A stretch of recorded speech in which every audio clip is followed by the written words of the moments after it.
I'm Sofia Lekka Angelopoulou, Editor-in-chief of designboom, and I'm very happy to be here with Loukia to unpack the concept of context-driven architecture through the firm's both global works, but also especially through their works in Greece. Sorry. Can you hear me? Yeah. Okay, good. Welcome, Loukia. Thank you for having me. Could we start with a brief walk through your background, your work at Foster & Partners, but also how the studio operates as a whole? Yes, great. First of all, thank you for the invitation. It's a pleasure to be here, especially in my hometown, Athens. I'm happy to share a few things about myself. So my name is Loukia Iliopoulou. I'm a partner at the Urban and Landscape Group at Foster & Partners.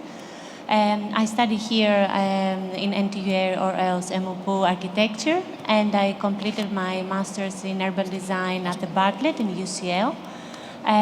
Almost 12 years ago, I joined Foster & Partners as an urban designer, working back then in a small but yet multidisciplinary team. Since then, our team has grown, and we are working all together on multi-scalar master plans around the world, where we try to combine innovation and strategic thinking and deliver urban environments that are both sustainable. Yes, they are both sustainable and functional. I would like also to take this opportunity to talk to you about our office and who we are.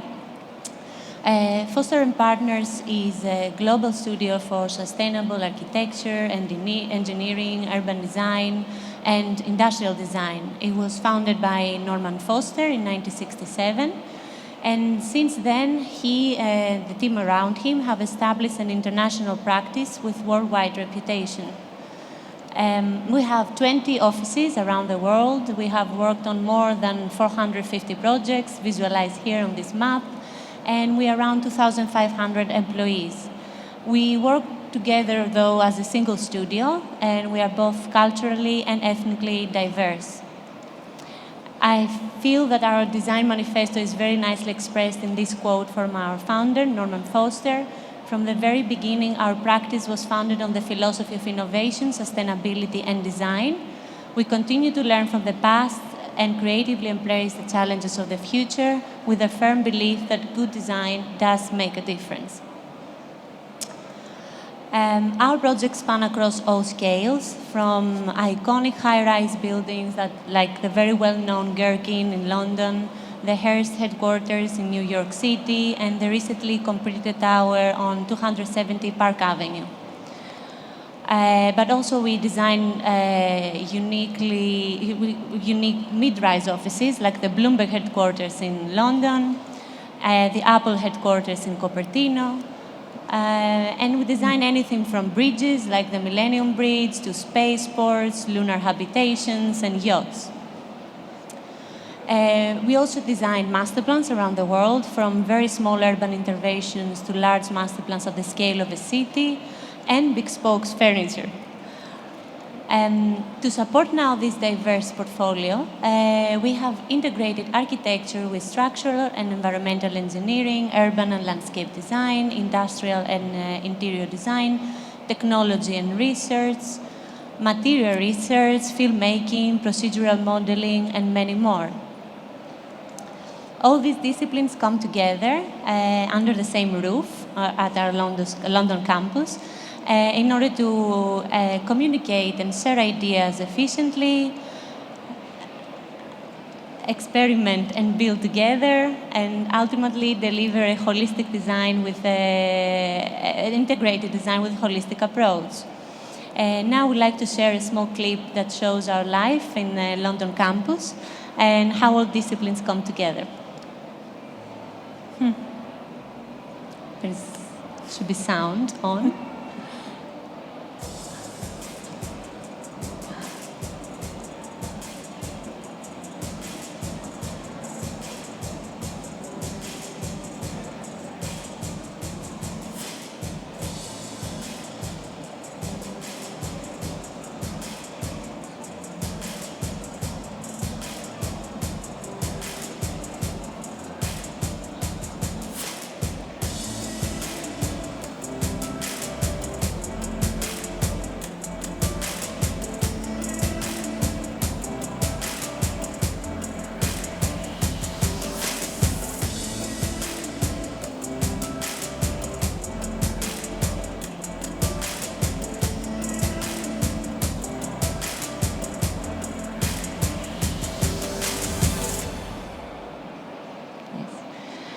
Now, besides Ellinikon Masterplan and the Riviera Tower that we are going to cover more extensively today, we also have a growing portfolio of projects in Greece.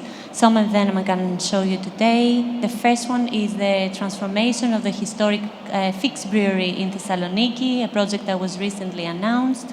On this project, we're working together with Demand on the transformation of the 𝗦𝗍 brewery into a new waterfront hub for the city of Thessaloniki. The former industrial buildings are repurposed into hotels, residencies, and cultural venues, establishing the site as a new cultural destination within the city of Thessaloniki. The industrial vernacular is married with contemporary design, and it creates this beautiful dialogue between the history and the future. The Grid, which is an office complex in Marousi, is currently under construction. It's designed by Foster & Partners and developed by Novo.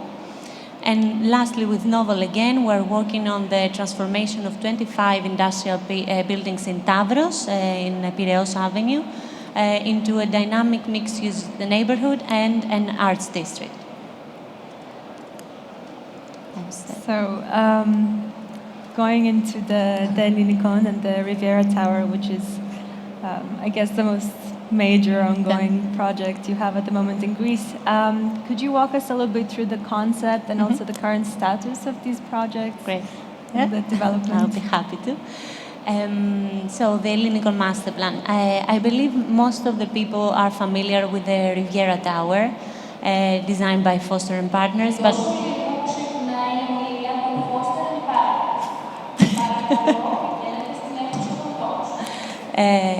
but not a lot of people know that we have also done the master plan for the entire development. The story of Ellinikon is a story of restoration and regeneration. Our vision for Ellinikon Masterplan is to sustainably transform the former grounds of Ellinikon International Airport into a vibrant and meaningful contribution to the city of Athens. We all know that Athens benefits from a favorable climate for cycling and walking. However, the city today still heavily relies on the use of cars, even for short daily trips. Athens has one of the highest car ownership rates in the world, and only 11% of the population prefers to walk or cycle, compared to 27% in London and 36% in Barcelona.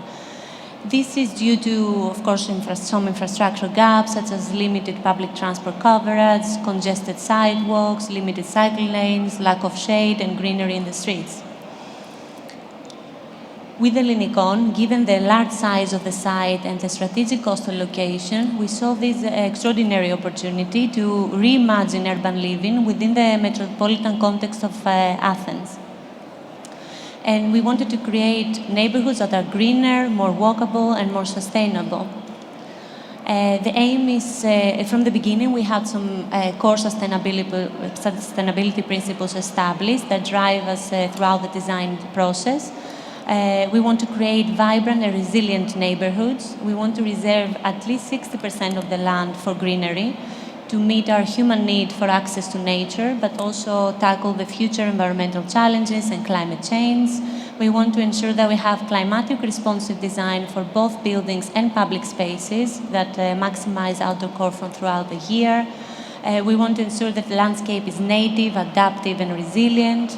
We treat wastewater on site and we use it for irrigation purposes and cooling mechanisms, but also we manage stormwater by upgrading the on-site streams. We restore and we repurpose most of the existing buildings. The site is not a tabula rasa. There are a lot of existing buildings from the days of the airport and the Olympic Game facilities. These are kept and integrated within the design. We want to make use of the abundant solar capacity by integrating PVs and solar thermal panels in the buildings. And we want to encourage sustainable transport by encouraging walkability, micromobility, and the use of public transport. Now, one of the main Masterplan principles was the integration with and response to the existing context. The site is bordered by existing residential neighborhoods. The key high streets within these neighborhoods and key connections have been identified, allowing the urban fabric to be naturally extended within the site. A 1 kilometer long tunnel along 𝗏𝗲𝗿𝗁 is currently under construction, and it will hopefully restore the city's long lost connection with the waterfront. The aim is to remove barriers and enable a seamless integration between the existing city and the new development. Now, a series of walkable clusters are created. These clusters are interconnected and complement each other. Each of them has a unique programming and offering, and all together they create a dynamic mixed-use 50-minute walk district.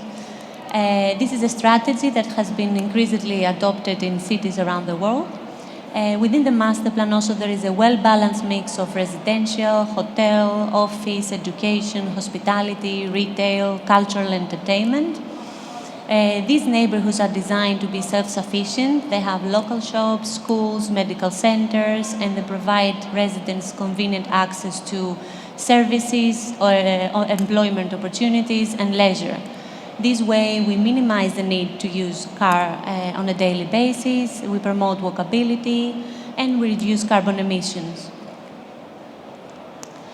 The aim is to create a place where people can live, work, play, swim, exercise, study, shop, have access to culture and entertainment, all within 50-minute walk or cycle from their homes.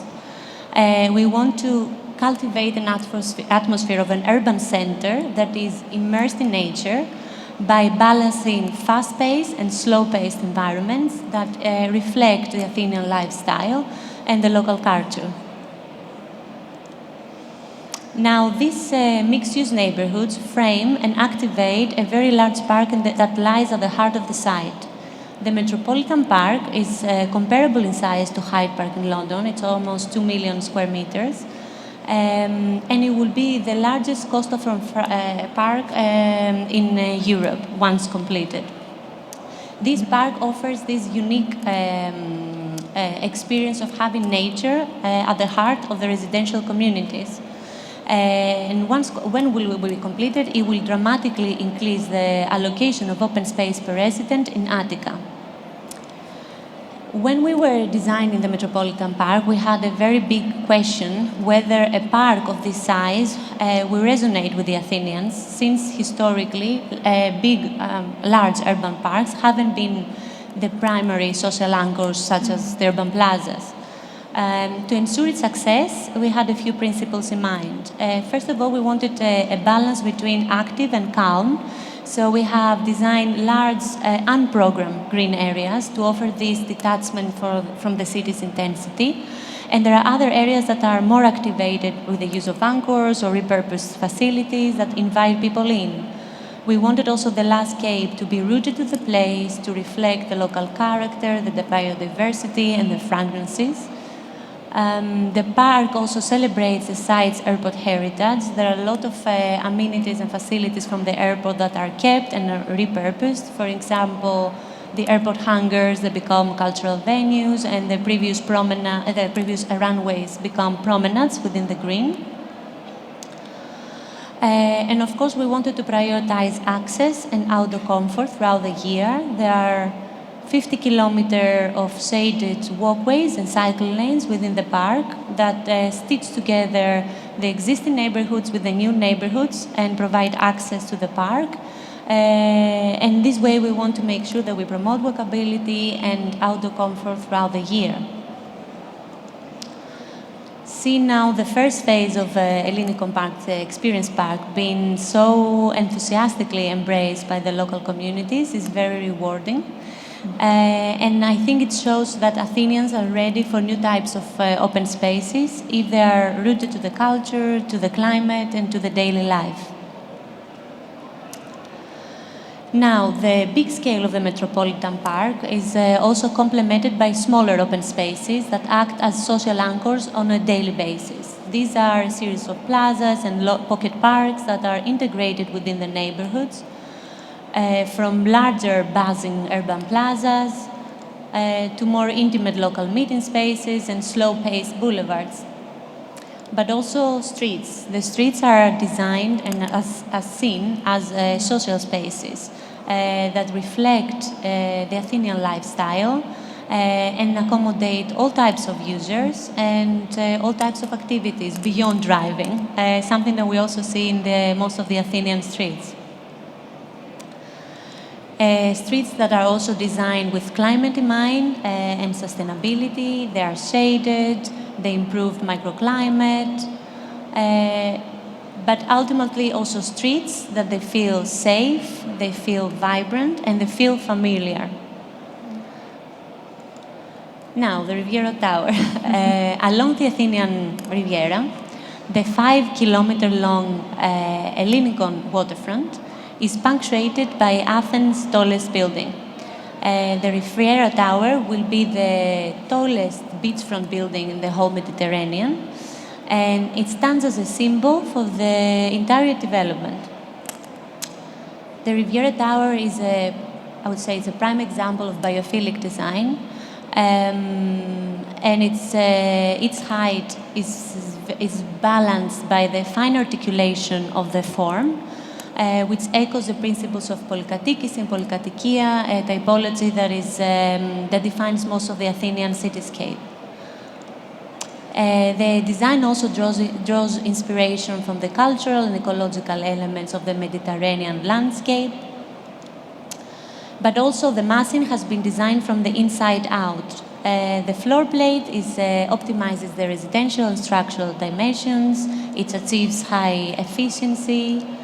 The apartments are all dual aspect and they enjoy unobstructed views to the sea and to the park. And all of the apartments also are naturally ventilated.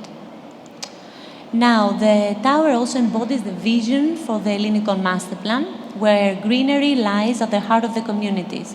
In a similar way, a green spine that runs through the middle of the building with planted terraces and vegetation brings nature at the vertical living experience. The build from the tower also is articulated to break down its scale, but the floor plate is split into two parts, creating two interconnected towers. By dividing the floor plate in the middle, we managed to capture the sea breeze. We achieve natural ventilation for all the apartments. All the apartments this way are also dual aspect. They have improved use, but we also have more efficiently services. We have less units per core.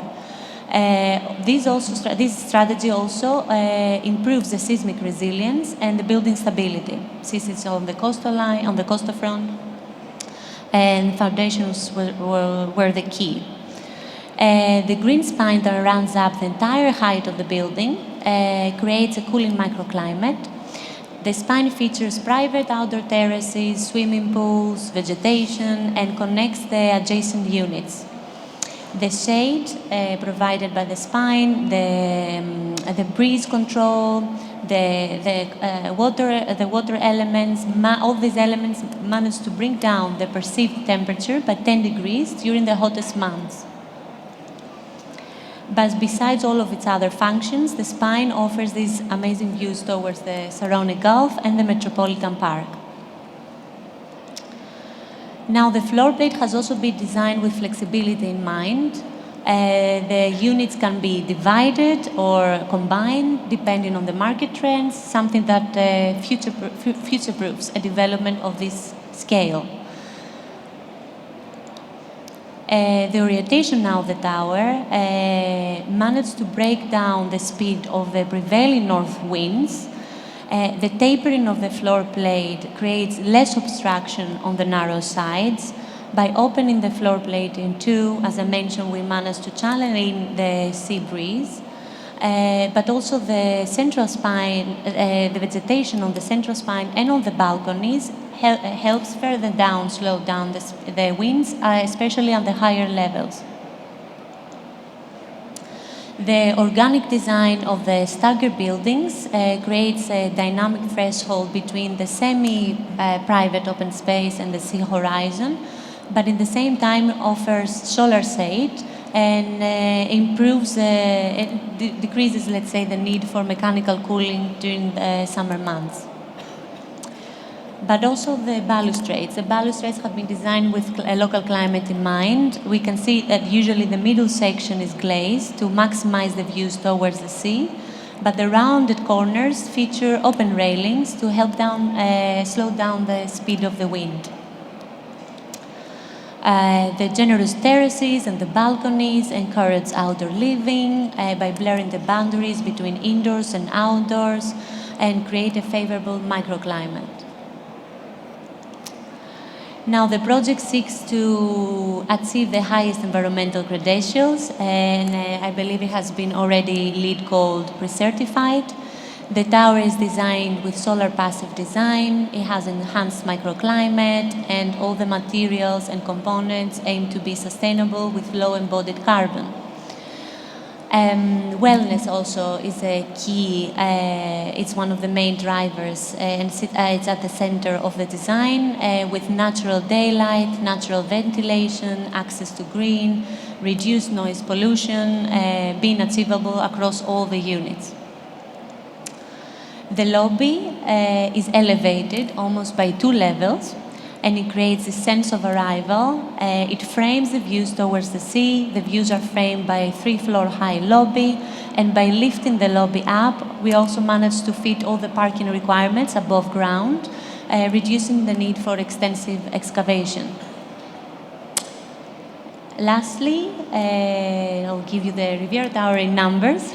We are talking about a 200 meters high building, 50 floors, 100% of the apartments are dual aspect, 25% of the building area is dedicated to residential amenities. We managed to achieve 30% reduction in energy consumption and embodied carbon. The building features the tallest green wall in the world. All 170 apartments have been sold after almost 1,000 requests. Oh. The foundations were completed after 40 consecutive days, where 120 concrete electric operated vehicles poured 7,500 cubic meters of formulated mix of concrete that contain 70% less cement than typical concrete. Lastly, I would like to close the section by, let's talk about where the tower is at the moment. Yeah. Today, the construction of the superstructure and the cladding is ongoing.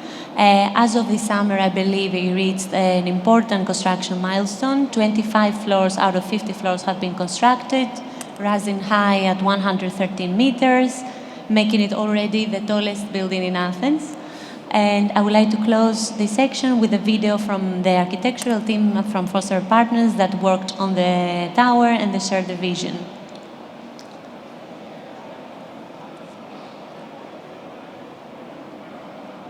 Does it want to? It will play, hopefully.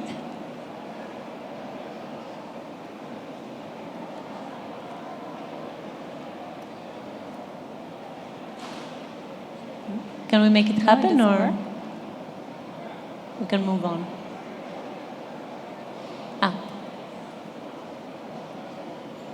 No? Oh, wow.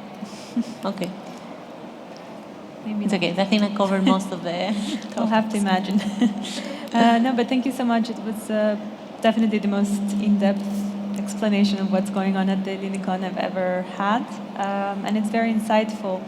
And you kind of talked a little bit about how context-driven architecture works within Foster & Partners, but I wanted to ask you what context means to you, how important it is when you start designing a new project, and what it means to the firm as well when you approach a different location, since you're designing so internationally.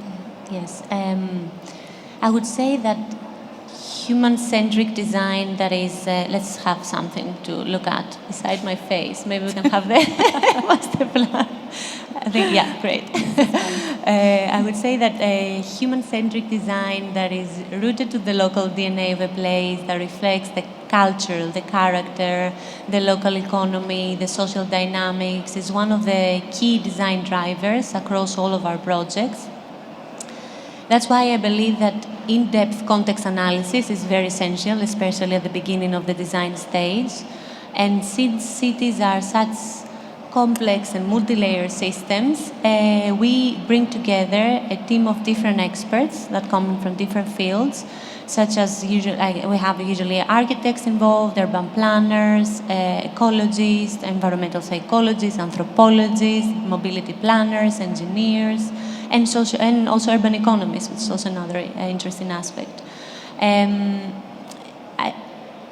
I think one of the most interesting cases of context-driven architecture is our recent involvement in Antakya, in the rebuilding of Antakya, a city that was hit by the earthquake, a devastating earthquake in 2023. In this case, we had to work in a very sensitive context. It was very challenging. 90% of the buildings in the city have been demolished, and the communities have been displaced, they were traumatized, and they really wanted to see their city being restored as soon as possible. So back then, with the help of we did a lot of site visits, of course, and with the help of our anthropologists, we created an online platform where we uploaded the map of the city before the earthquake, and we invited the local communities. There was a community center, the first one that was built on site, where the communities can still go there and have access to computers. So we invited the local communities to describe their city by using their senses. In this way, for example, what were their favorite memories of the place, what were the favorite smells, which was the favorite place within the city. This way, we managed to create a collective mental map of the community, and this, for example, revealed the importance of the local high streets in the collective memory, and this helped us a lot to drive the design decisions, and I think that was one of the most successful examples of context-driven architecture. Yeah, for sure. And when we talk about the scale that Foster and Partners designs and how international it is, how do you balance between approaching the context sensitively and making sure that the project sort of adapts where it is with the design identity of the studio? So how do you make sure that the projects are all kind of aligned under the umbrella of what Foster and Partners is known for? So it helps us to establish, first of all, some principles that are applicable regardless of geography. These are, of course, human-centric design, sustainability, innovation, contextual relevance, flexibility, future readiness, and resilience, I would say. Now, when we are designing within a given context, we always start by, as I mentioned, research and in-depth context analysis. We do a lot of site visits. That helps us understand the physical constraints. We also build collaborations with local partners, local architects. The same we did also in the Ellinikon Masterplan, to make sure that our designs reflect the local knowledge but also comply with the local regulations. And since we are such a diverse studio and we have all different types of cultures and people come from all over the world, we believe this is one of our biggest strengths. We have created a platform that we call City Expert in the office. So all of our colleagues register in their favorite the places that they know very well, the cities they've been. So every time we start a new project, we reach out to these colleagues and we gather valuable insight. For example, in the Ellinikon Masterplan, there were a lot of Greek architects and planners involved. In the case of in the Antakya Masterplan, we had a lot of Turkish colleagues who had relatives from the area, who had been to the place. So they gave us invaluable information to start with. Also, a lot of times we do on-site formal and informal interviews with our anthropologists, with the local communities. And this helps us reveal a lot understand a lot the lived experience of a place, something that might not come through from a formal analysis. And I think since I mentioned analysis, we also have a wide variety of analytical tools that we have developed in-house to help us understand and combine all the different layers that make up a place, but also measure the design performance of our solutions and our proposals. I think I have some of them further down. I can show you some of them. Here, for example, we have a tool that helps us analyze the people movement within a given site. We map where people are coming from, where they are going, what are the desire lines within a given site, and what is the perception of people based on these movement patterns of the physical environment. We have also tools that measure the quantity and the quality of views, either from a new building outwards towards the city, but also the other way around, from the city towards a new piece of infrastructure, a new building, what are the new vistas that are created. On the Masterplan also side of things, we have developed our own urban KPIs, how we call them, when we are testing the performance of the urban environments and the solutions that we are proposing. So these are tools that we have embedded in GIS. I think it's software that most of the people know. And this way, every time we have an iteration or a new design proposal, we import it in GIS, and we manage to measure different types of assess it based on different types of criteria, such as the urban diversity, the activity balance, access to open space, and public transport. This is, for example, we were testing the criteria in London. I think that covers it. Covers it all. Yeah.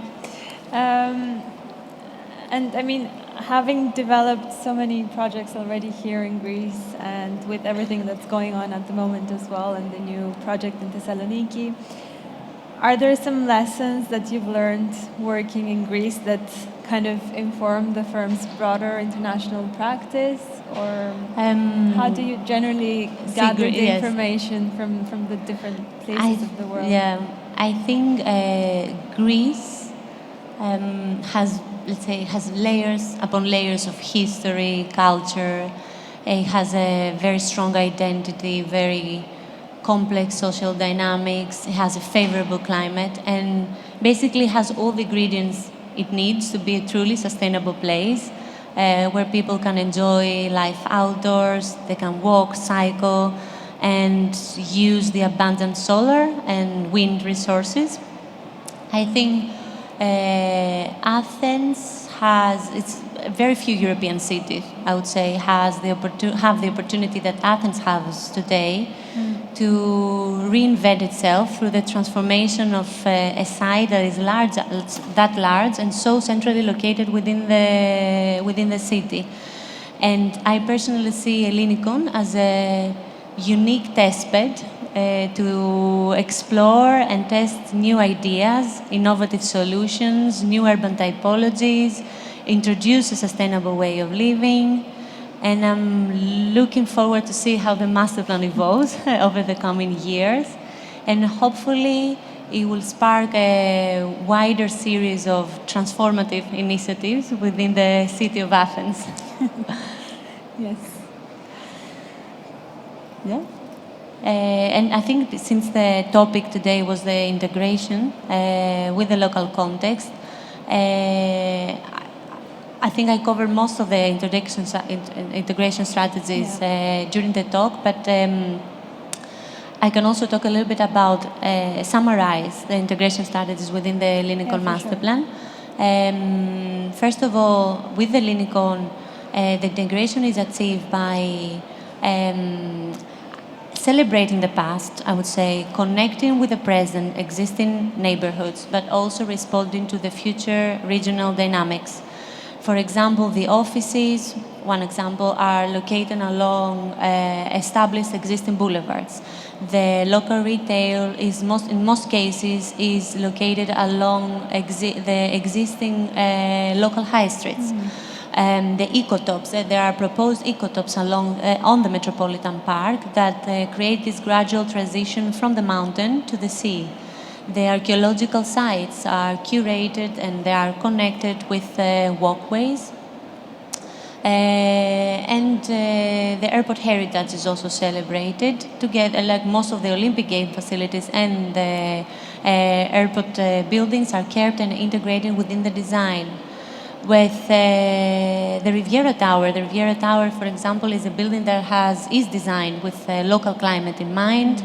We explain how the orientation of the tower, the design of the building, the balconies, the balustrades, the green spine, they're all elements that aim to enhance the microclimate and encourage life outdoors and blur the boundaries between indoor and outdoors. But also integration can also be achieved through materiality. In the case of the historic fixture in Thessaloniki, we see how the industrial vernacular is married with contemporary design, and we have this beautiful dialogue where we see industrial style windows, the vaulted ceilings, the red brick facades, kept and reinterpreted, and creating a place for future and modern living. I think what's interesting, because I'm from Thessaloniki, okay, and great. I know that area very well. I've been there for concerts and parties and so on, and it would be very interesting to see how this project will also affect the catalyze the wider. Yeah, yes. Because the surrounding area at the moment is kind of like an in-between threshold. There's not so much going on, not even like as a residential area or anything else. There's individual buildings, so it would be very interesting to see how it will impact everything else that's happening I think around. that's the hope also, right? Yeah, to the goal. we don't want this project to be an isolated island. We want to, and I think there are strategies in place, how we connect to the neighborhoods to create a flexible framework that will activate the nearby neighborhoods. And I think it's a similar example also the project that we have in Tavros, like on Piraeus Avenue. It's next to 𝗠ጽη𝗱𝗲𝗿. Yes.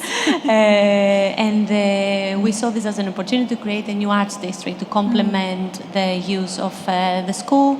It was a derelict site, basically, with a lot of industrial buildings, and we are repurposing them. We injecting in their culture, residential, hospitality. I think when you have the right ingredients, and it's not only, let's say, a monolithic approach when we have only residential or office, where the right ingredients are there, I think the catalytic effect is possible, and it is desirable, let's say. For sure. And I mean, mixed-use developments usually have the biggest impact on definitely. So it will be very interesting to see. Thank you very much. Thank you very much for having me. Yeah, of course, and we look forward to seeing how all of these projects materialize come to life in the coming years. Yeah. Thank you. Thanks.